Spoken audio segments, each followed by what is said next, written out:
At kahapon nga po, mga kachika, ay inihatid na sa kanyang huling hantungan sa libingan ng mga bayani si Miss Nora Aunor. Di man po ma-social media si Ate Guy, hindi po nakalusot sa mata ng publiko yung hindi nila pagkakaunawaan ng kanyang mga anak. Ngayon, iiyak-iyak kayo, iyakan kayo ng iyakan, pero nasaan kayo noong mga panahon na kailangan kayo ng inyong ina. At pinaka parang talagang masasabi natin na natiis ang kanyang ina, si Lotlot. Sabi ko, bakit mahal na mahal mo si John Rendez? Yeah. Sabi niya sa akin, kasi mahal na mahal din niya ako at nire-respeto niya ako. Siya lang talaga ang nakasama ko sa Amerika na hindi ako iniwan. May mga kwento kasi noon na kaya nagkakasundo si John Rendez at saka si Ate Guy ay dahil sa lambisyo. Kaya gusto nilang hiwalayan ng ina nila itong si John Rendez. Ngayon ang tanong, sino raw ang magmamana ng mga iniwan ni Miss Nora Aunor? Ilang araw ng kanyang lamay. Ang unang-una po talaga na dumalaw sa ating superstar ay ang kasabayan niya na namayagpag, si Vilma Santos, ang star for all seasons. Yun ang pinaka para sa akin ay sinserong pagdamay na walang kahit anong sinabi. Makikita mo na lang talaga.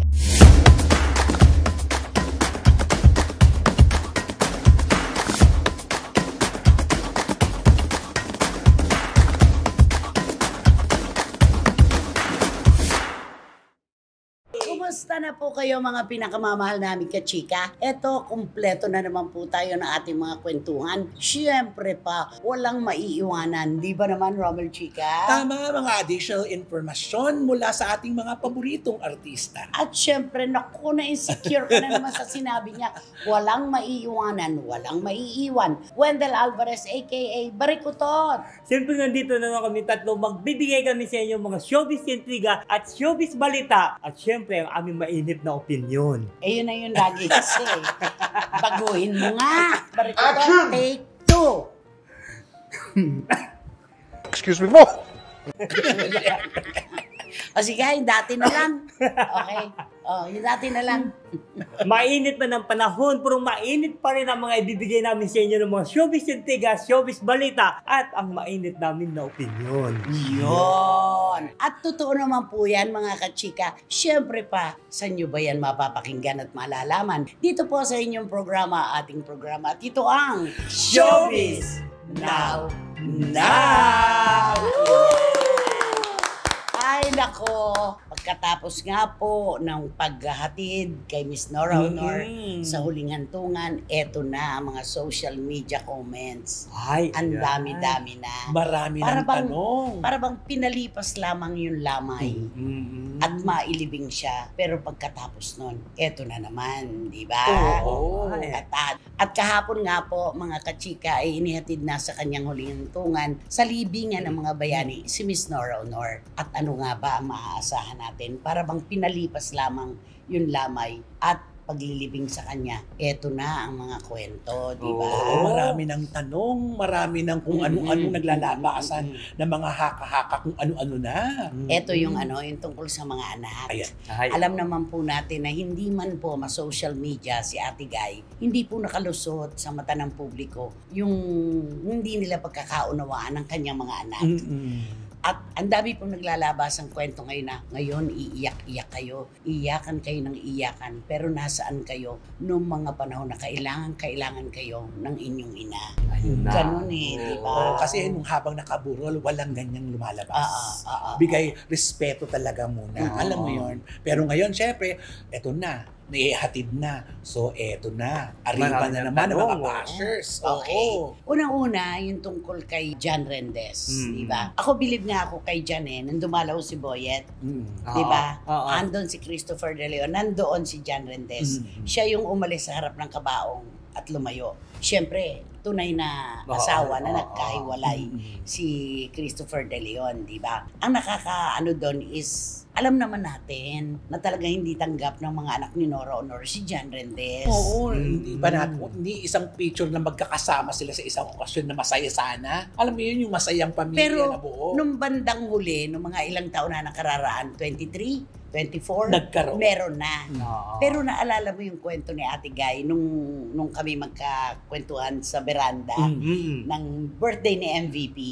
Sabi ko, bakit mahal na mahal mo si John Rendes. Ayan. Sabi niya sa akin, kasi mahal na mahal din niya ako at nire-respeto niya ako. Siya lang talaga ang nakasama ko sa Amerika na hindi ako iniwan. Oo, tama. Alam mo Yun, ba, oo. sabi niya, nangangay kaya ako noon sa Ginaw. Nag-chill daw siya sa sobrang taas ng kanyang lagnat. Oo. Si John Rendes daw, hating gabi, umalis daw sa kanilang tinitirhan. Bumili ng kanyang gamot. Akala ko gamot lang. Pagdating niya, may dala-dala siyang napakainit na noodles. Ibinili niya ako para bumaba daw yung lagnat ko. Doon mo makikita talaga yung pagpapahalaga ng isang Nora Honor sa tao na nagpapahalaga rin sa kanya. Na yun naman talaga ang tama, di ba? Nakita mo naman hanggang sa huli. Oo. Hindi Oo, siya iniwan. Hanggang sa ospital nga, Correct. nitong bago siya pumanaw. Totoo. Andun si John Rendes, di ba? Binibiro niya. Malakas daw kumain ng sopas, Mm. di ba? Ah. At ito po, yung hindi matanggap talaga ng mga anak ni Nora Honor. Alam po natin na ang magulang, laging para sa ikagaganda po ng kapalaran ng kanilang anak, ang kanilang minimiti. Pero ang mga anak din po, yung para din sa ikabubuti ng kanilang magulang, ang kanilang gusto. Oo naman. Di ba? Kaya balance, Correct. di ba? Oo. At sa kanila nga po ay nagkaroon ng mahabang panahon na hindi pagkakibuan, hindi pagkakaintindihan. Kahit si Ian, ipinag-birthday doon ni Ate Gay noon Oo. Hindi siya dumating. Hindi, oo, wala Oo. siya.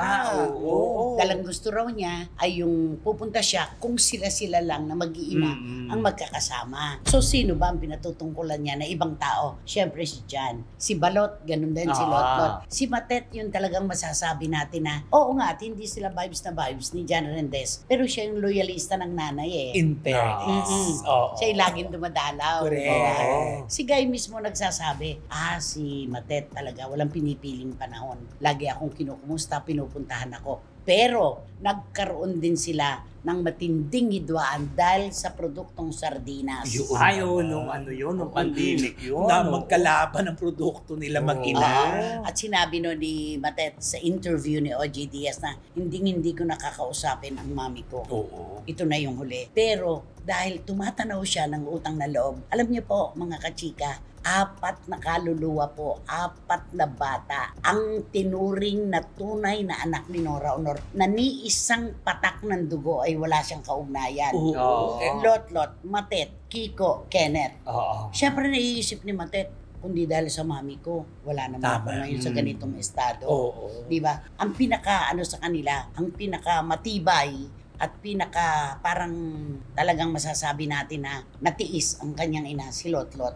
Oo. Di ba? Nagkakasama-sama na yung Lahat. apat si Oo. Ian, si Matet, si Kenneth at saka si Kiko. Wala pa rin si Lotlot. Siya yung di visible sa kanilang lahat. Oo. Pero nung nagkasakit si Nora, ilan buwan na nakararaan, doon nagsimula yung pagiging talagang pagbawi naman ni Lotlot Oo. sa kanyang nanay. Nagkakaroon na sila ng komunikasyon. At saka inalagaan niya sa Yes. ospital.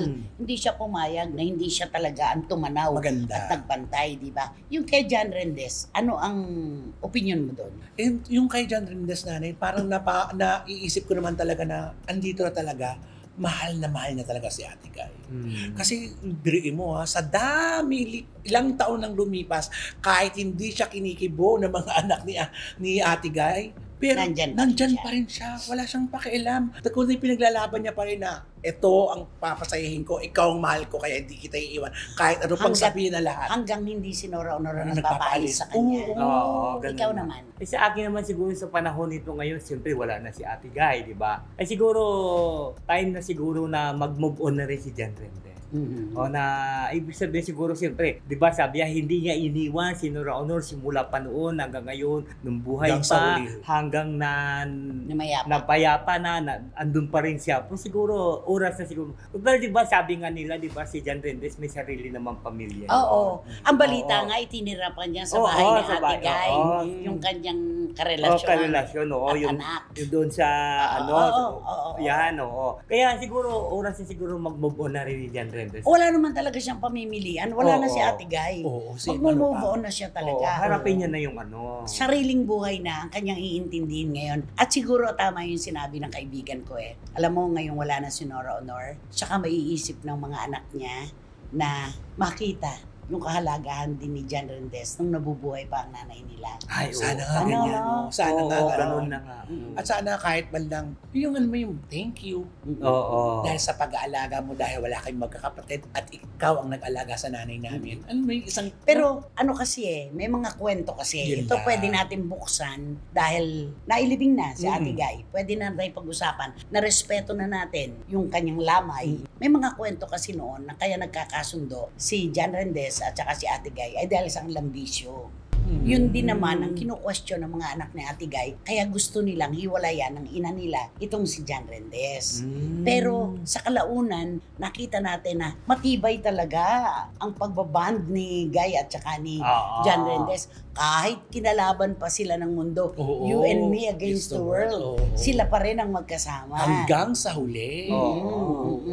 Napaka yung babalansin mo talaga babalansin mo. Ang gusto ng mga anak, mapabuti yung kanilang nanay. Ang gusto naman ng nanay, mapabuti din ang kanyang mga anak. At syempre si Ate Guy, sa kanyang pagkakaedad, si Jan naman kasi yung nandun. Correct. Na hindi nang iwan sa kanya. At ilang tagahanga na talagang kumapit pa rin sa kanya. Tama. Kaya, maintindihan mo. Oo, diba? maiintindihan natin talaga kung saan talaga, alam mo yung pag-ibig talaga ng isa't Iba. isa, iba Oo. yung pag-ibig nilang dalawa. Pero hanggang mamaya pa si Ate Guy, hindi niya inamin na Oo, magkarelasyon naman. sila. Wala. Jan. Alaga Talent na. lang daw niya si John Rendes, anak-anakan niya. Kung ano man po ang interpretasyon ng bawat isa sa atin, doon sa tinura na yun ni Ate Guy, ipabaon na natin Oo. sa kanya yun. Ayan. Correct. Ipabaon na natin sa kanya yun. Ngayon ang tanong, sino raw ang magmamana ng mga iniwan ni Miss Nora Honor? Ay. Oo, ayan na. Ayun. Ito yung pinakamahirap na usapin. Oo. Kasi nung nabubuhay nga, di ba, hindi mo na alam kung sino ang, ano mo yun, kung kanino at sino ang susundin. Kung legalidad ang pag-uusapan, si Christopher Si yan. Ian. Ay, si Ian. Pero dahil yung apat naman ay legally adopted naman ni Ate Guy,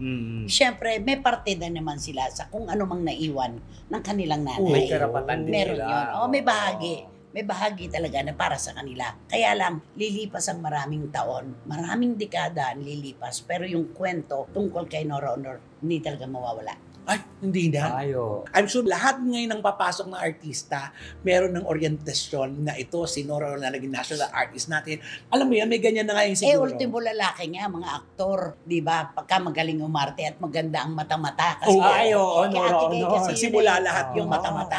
Senator Robin Padilla, Coco Martin, John Lloyd, Joshua Garcia. Oo. Di ba yung mga At saka ganon? si ano pa, si Roro Madrid, yung naano nila nga doon sa lolong na yon.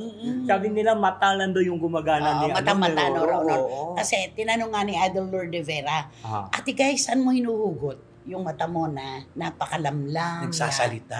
Ako ko ilarawan ko yon. Si Nora Honor na ang mali, ikaw pa hihingi ng kapatawaran. Di ba? Napakahirap Oo. mo Oo, na. siya na ang mali pero magsosorry ka pa rin sa kanya. Ganong kahiwaga ang kanyang mga mata. Kasi daw noong siya ipinaglilihi ni Mamay Tunying, ayon sa kanyang kwento kay Idol Lord, pagka daw may prosesyon, ang sinusundan daw ni Mamay Tunying, Ah. yun daw karwahe ni Mother Dolorosa. Dolorosa. Oo, yung maitim. Malamlam. Oo, yun, malamlam. itim ang suot. Oo, yun. Tapos, kaya daw siguro ganun yung mata niya. Kasi sinasabi nila, umaarte talaga yung mata mo, no? Tinitrain mo ba yung mata na yan o ganyan talaga yan? Ano ba yung misteryo dyan sa mata na yan? Ang sabi ng mama ko, noong bago ako ipanganak, pinaglilipa lang ako. Kasi sa probinsya namin, usong-uso yung prosesyon. So pag may prosesyon, may mga santo-santa na pinoprosesyon sa probinsya, di ba? So ang ginawa niya, pagka dumaan yung malungkot na santa, si Mater Dolorosa. Maria Dolorosa. Mater Dolorosa. Mother of sorrow. Yun ang sinusundan niya. Dahil totoo yun, literal yun. Hindi kasi si Mother Dolorosa, di ba parang sa prosesyon na kita mo, parang umiiyak sa nagtanong. Malamlam yung mata. Oo, nangungusap. Nangungusap, Oo, nagsasalita. Tsaka ang masaswerte ang mga artista na nakatrabaho, si Nora Honor. Totoo. In fairness. Kasi ang dami lang natutunan. Oo. At nakasama nila sa pelikula o sa television ang superstar. Ay, oo naman. Idolo ng noong mga unang artista pa noon si Nora Honor hanggang ngayon. Oo. Sipin mo. At saka inamin din niya, mas magaling siyang umarte pag nakainom siya. Ah. Oo. Inamin niya kay Oo. Idol Lord Ay, oo. na mas magaling siyang umarte kapag siya ay nakainom. Nasubukan mo na umarte na nakainom? Madalas. Madalas. Iba ba ang dating? Mas okay ba? Mas okay. Mas okay. Ah. Kadalasan nung araw, pag ginagawa ko yung mga pelikulang ako ang nagpuproduce, walang araw na hindi ako lasing. Okay. Pero pag napanood mo yung mga eksena kinuna namin sa pelikula, yun yata yung mga naipapanalo ko. Hindi naman yung lasing, nakainom lang. Siguro pampagana. Pampagana. Di ba? Pangalis ng umay. Oo. At saka si Guy, mahilig siyang manglaro. Mm-mm. Manglaro, di ba? Ah. Mga kaibigan niya reporters, nagmamaneho siya. Ate, may naiwan nga pala ako, pakikuha mo nga. Pag kinuha na, iiwan niya na yun. Umahabol yung ate. Umahabol. Hindi niya hintuan hanggang hindi napapagod. Totoo yan. Pagbiro, playtime din to si Ate Mag-playtime Guy. mo. At ito, nabasa ko to sa isang lumang-lumang comics. Merong nagsulat na nung one time na umuwi siya ng Iriga, jingle na jingle ang isang superstar. Ayaw niya namang makijingle sa malaking bahay kasi hindi raw siya pagbubuksan. Kumatok siya sa isang bahay kubo. May isang matanda na nagbabantay ng apo sa duyan. Sabi niya, pwede po ba akong makiihi? Pinaihi siya ng matanda. Nung palabas na siya, may inabot siya sa matanda. Umuubo po yung apo niyo, pambili ng gamot. Sabi niya, hindi kita kilala, pero nakikita mo itong tungkod ko na ito. Kinikilabutan ako. Nakikita mo itong tungkod ko na ito. Mas mataas pa dito ang maaabot mo. Sisikat ka. Hindi pa siya sikat noon, ha? Ay, oo. Bagong-bago pa lang siya noon. Mas mataas pa sa tungkod na ito ang aabutin mo. Sabi. Naku, lahat yan, nahapaw ko lahat yung mga kwento. Nora Honor na yan. Walang hindi. Tama, diba? hindi makakaligtas sa'yo, di ba? Anecdote. Bigyan mo ako. Isang Nora Honor. Anekdota. Ako, ito na. Nung pumunta hindi, ito siguro playtime na siguro yun. Ito na, hindi. Pumunta kami Mahilig dyan. siya mag-playtime. Oo, pumunta kami sa Green Hills, dun sa bahay niya. Sabi niya, ay, nandito po sila, yung kasama ko sa ako. Pumunta kami doon. Kumatok kami sa gate, tapos sabi niya, papasukin mo sila. Papasukin, ganon. Ay, antayin niyo daw si ma'am, bababa na. Sabi nga, hala, antay kami nang hintay. Ang tagal namin mag-antay doon. Tapos ko siguro mga nakadalawang oras, 3 oras. Nagdaan ako sa kanyan. Ito na. Diyos ko maya. Bumaba ulit yung Ma'am. Yung Hindi, yung kasambahay. Sabi niya, sandali na lang, bababa na po si ma'am. Sabi, di antay na naman kami, ilang oras na naman. Naku, ito nung bandang huli. Wala. Alam mo, playtime kami talaga, alam mo, binigyan kami ng transistor radio. Yung transistor radio niya na mahabang ganun na siguro. Sabi daw, ito na lang daw po bigay ni ma'am, pakinggan nyo na lang daw po yung kanta niya. Ako naman, i-interview ko siya ng 10:00 ng umaga. Ang sabi ng kanyang manager noon, si Tita Melly, ni Candro. O sige, diyan ka muna, Christy. Naghintay ako. Meron siyang isang painting doon ng harvest. Alam mo, nabilang ko na ang lahat ng uhay ng palay. Hindi pa siya lumalabas ng kwarto. Talaga, yung mga puno, yung mga nabilang ko, yung mga ganyan. Tapos sabi ko, Ate Melly, wala pa ba? Mag-e-edit pa kasi ko. Asa mariposa na ako noon. Hindi, lalabas na si Guy. Maya. Naayos lang yung kilay niya. So isip-isip ko, haba ba ng EDSA yung kilay? Alam mo, hindi siya talaga lumabas. Hindi siya lumabas. Hindi talaga siya At meron siyang ginawa na hindi ko nababanggitin pa. At yun ang dahilan kung ba't di niya ako hinarap. May ginawa siya. Mapag-playtime siya. Mga anekdotang hindi mo makakalimutan kay Nora Honor. Di ba? Sa bagay, hindi lang naman si Nora Honor ang gumagawa ng mga bagay. Marami na. Pero naman. pinakamagaling mag-playtime si Nora. Merong isang reporter, malapit sa kanya. Nasa ibang bansa na ngayon, na ospital. Dalhin nyo na siya. Ako nang bahala. Pinadala sa St. Luke's. Eh di syempre, nakailang araw. Nung lalabas na, tinawagan siya ng PA. Ate Guy, lalabas na po si Chuchu. Sabi niya, eto po yung bill. Ha? Sabi niya, opo, sabi niyo po kasi, dali na siya sa ospital. At kayo ang sasagot. Sabi naman sa inyo, pag lasing ako, huwag niyo akong pinagpapapatulan. Yung kay Jobert. Kwento mo, yung kinukuha niya. Si Jobert. Para sa isang, isang show. Hindi nga show personal appearance. Kasi hindi na siya kumakanta. Kasi wala na siyang boses, di ba? Wala na siyang boses. Appearance na lang talaga. Appearance na lang. Kasi gano'n naman, di ba kahit sa Amerika, di ba? Personal appearance. Personal appearance. Kasi siyempre makita lang nila isang Nora Honor na tumatayo sa stage, okay na sila. Dito na. Siyempre tumawag si Jobert, di ba? Mama, di ba? Alam mo naman Jobert, Mama, mayroon ka sana ako sa inyo. Alam naman nila na hindi ka kumakanta. Gusto nila personal appearance na lang. Sabi niya, ay, naku. Friday ba yan? Oo, Friday ba yan? Ay, oo, Friday po ito. Ay, naku, hindi ako pwede. Hindi ako pwede, may taping ako. Nanay pa lang noon. Nanay. Sabi ni Jobert, naku, mamagay, sayang naman. Nasa akin na yung 200,000. Sayang naman to, personal appearance lang. Sabi niya, ay, Jobert, tiningnan ko, wala pala akong taping sa Friday. So, dalhin mo na dito yung pera. Sabi niya, alam mo yung mga ganon, anekdota, tatawa ka na lang, di ba? Kaya nga. Nakakaloka talaga. Ay, nako, sabi ko nga, mula noon hanggang ngayon, at sa mga darating pandekada na ating buhay, ang kwentong Nora Honor, hindi natin maiwasan. Hindi malilimo. Totoo yan. At saka lalo na kung ipipilitin na ni Direk Joel Lamangan at saka ni... Biopic ni Ricky Lee. Ilalabas sila lahat yun doon. Napakaganda, kaabang-abang. Ang haba-habang araw, kailangan nilang katayan. Parang ganon. Di ba? Tito Ricky Lee, ang kanyang naatasan. Ang ganyan. Di ba? Okay. So, mga kwentong Nora Honor, ano ang kanta? Ay, di siyempre kakantahan ko siya ng alam mo naman si Nora Honor. Kuwang superstar. Ikaw ang superstar. Di ba? Siya. Cinderella yan. Yoli Samson. Ikaw ang superstar, ang star ng buhay ko. Tanging ikaw lamang Dutungan mo. ang mahirap ma-in love sa isang katulad mo. Yun. Okay, eto na. Balikan natin yung ilang araw ng kanyang lamay.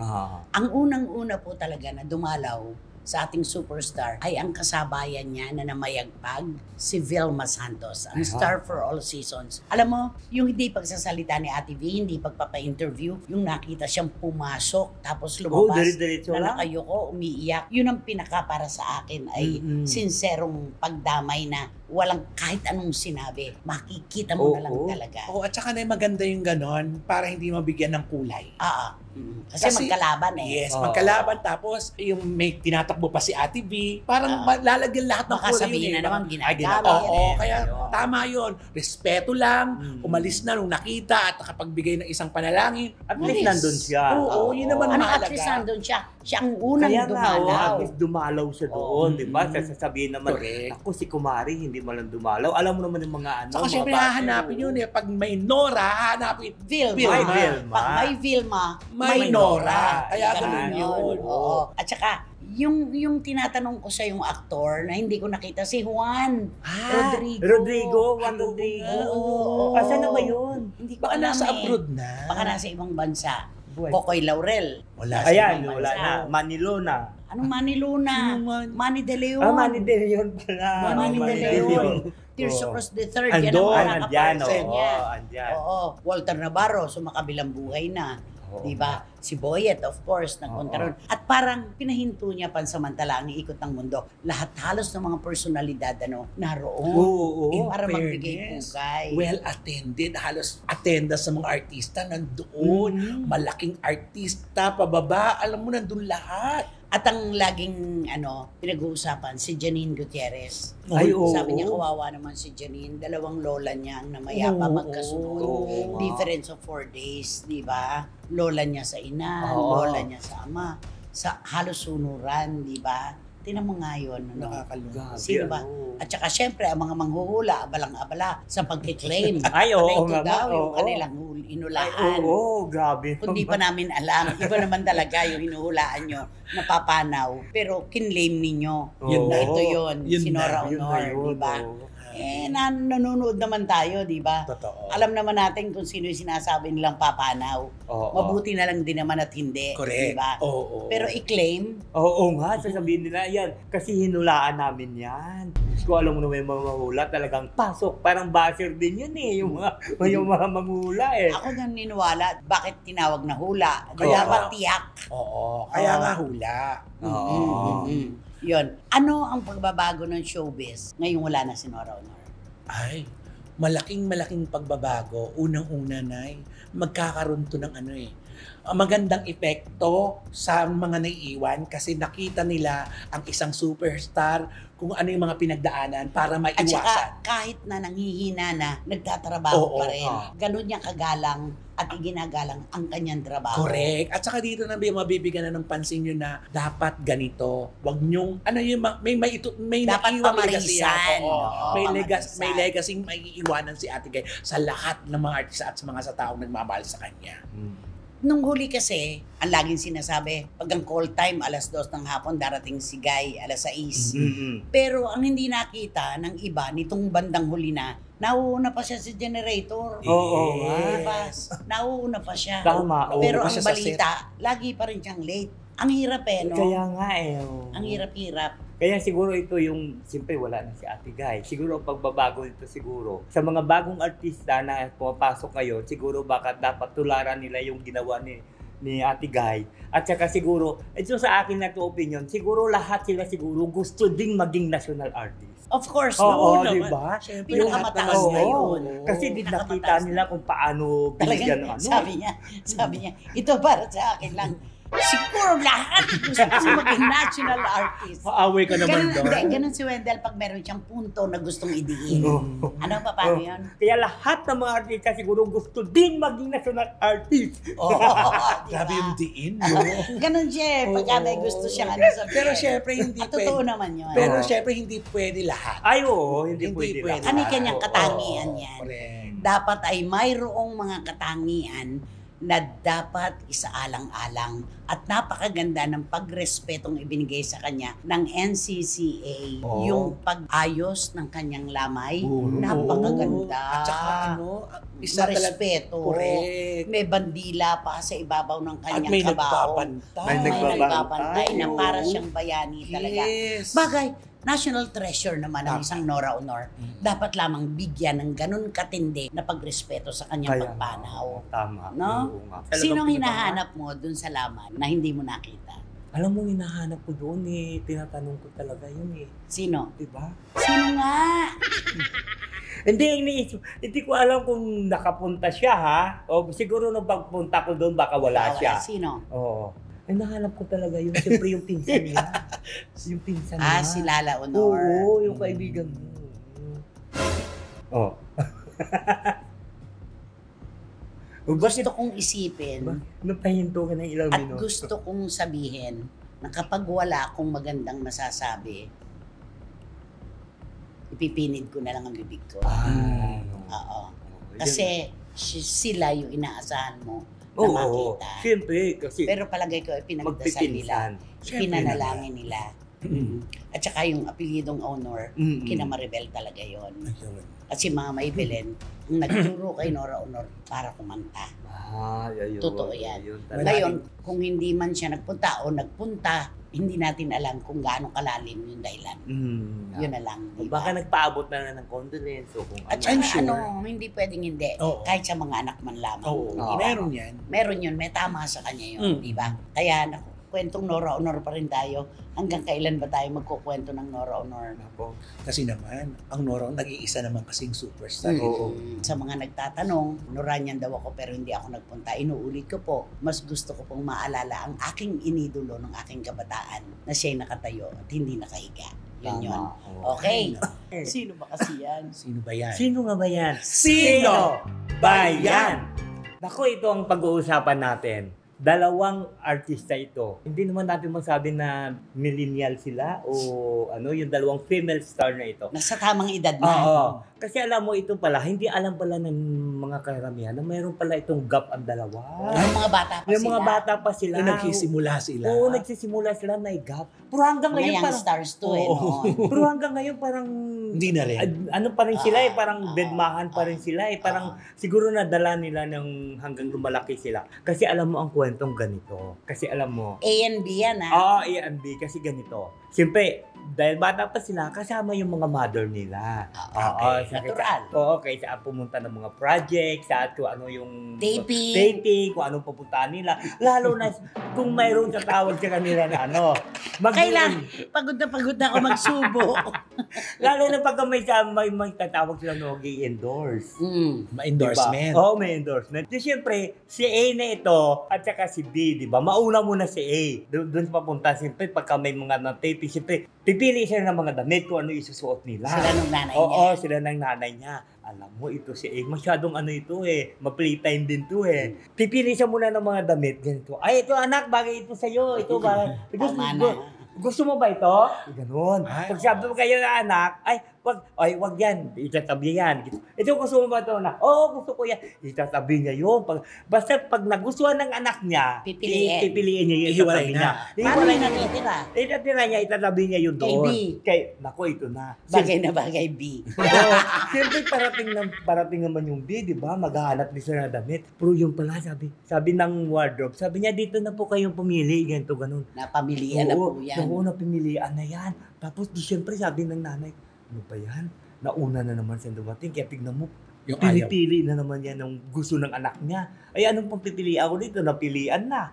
Siyempre, Walang choice. oo, siyempre wala siyang choice. Pipili naman siya doon para sa anak niya. O di, siyempre, pili naman siya doon pili. Pero ito yung mag-ina na ito ng Yung dalawa. mga natira pa na pinamilian ni B, Oo. para naman doon sa isa. Talagang wala Oo, ba na. naman? Walang-wala na talaga. Oo. At saka ito yung si A na ito, ang mag-ina na ito, simple na sila. Naka-ano na sila. Kasi Kampante na. Kampante na sila. Kasi nakapamili na sila ng damit. So wala ng mga bata sila hanggang ngayon. Hanggang ngayon. Parang may gap, ano? Oo. Nadala na. Parang wala akong nararamdaman na magkaibigan sila. Ay, parang ganon. wala na balita. Dahil siguro, gawain siguro, dahil sa nanay kaya, na Hindi natin alam. Oo. Diba? Pero pataas na kasi sila nun eh. Oo. Masikat na sila nun eh. Eto na. Siyempre ang mga SNNers. Oo. Sino ba yan si A at si B? Ayun. Oo. Sa kasalukuyang panahon, paano mong bibigyan ng clue si A at si B ngayon? Si B muna. Si B. Si B. Si B muna, alam mo, siyempre, alam mo ba, di ba hinahanap mo ang manika na na Maria Teresa Leonora? Maria Leonora Teresa. Maria Leonora Teresa din hinahanap. Alam mo, may hinahanap din siya ng isang manika din. Sino? Si B. Anong pangalan mo, Manika? B. Si A. Si A yung pangalan ng manika. Oo, di ba? Si A yung pangalan. Hinahanap niya yung manika doon sa kabila. Pero itong si B, neneng-nene. Di ba? Oo. Kaya hindi nasa na yan. Meron pa rin naman siya mga projects. Pero mabait yung bata Puro ngayon. parang Ay, nawala alam na mo, siya. Ang bait ng totoo. bata ngayon. Ang dami nagkakalat na ang mga nakikita kong mga ano noon. Napakaganda ng puso ng bata. Oo, Ay, mabait oo. siya. Mabait siya. Alam mo ito ngayon. Kahit naman si A mabait eh. Mapuso Oo. din si A. Siguro nadala lang siguro sila dahil nga, syempre, Saka competition. merong competition Oo, talaga pang oo, mga bata. oo. Di ba? Ganun yun. Oo, alam mo na may mga pagka mga bata pa, di ba? So, more clue for A. A. Ako di sa kay A, alam mo may kapangalan nito di ba si A? Na isang artista din na wala na ngayon. Uy, Uy, andyan. may boyfriend naman siyang Oo. aktor na sikat. Ay, ganun. Oo. Imperial naman yun. Ganda na apelido, di ba? Oo nga. Oo. Oo. Pero di ba si B, di ba wala naman Ano? ang kapangalan niya? Neneng-nene. Oo. Kaya nga po yung Uy, kapangalan. may kapangalan din Yung first siya. name niya. Artista First name niya, ang dami nga nila. Oo. Di Di ba? Pero nawalis na yung mga artista ang kapangalan niya Di ba nawala na yung kapangalan basta ni B? neneng-nene. Oo, kapangalan ni B. Pero ito si A, nandyan pa rin. Yung mga ano niya. Sige ka. Another. Ay, kasi nga wala na eh, di ba? Okay. Walang balita. Walang balita Okay. talaga. Nako, Siyempre, mga si Beth. SNNers, nasundan nyo ba? Si A, pangalan ng manika. Si B, neneng-nene. Madali Diba? mas Madali madali nun, napakadali nun. Oo nga. Pangalang Manika. At saka, Yung isang Nene. Sabay Manika, di ba, ilalaroin ni Nene. Di ba? Asan ba yung manika? Maria Leonora Teresa, nasaan ka ba? Oo. Kasi gusto ko na laruin ni Nene. Oo. Ayan. Para Oo. magkakatugma. Yun. Ay, ito kasi mukhang manika naman to si ano eh.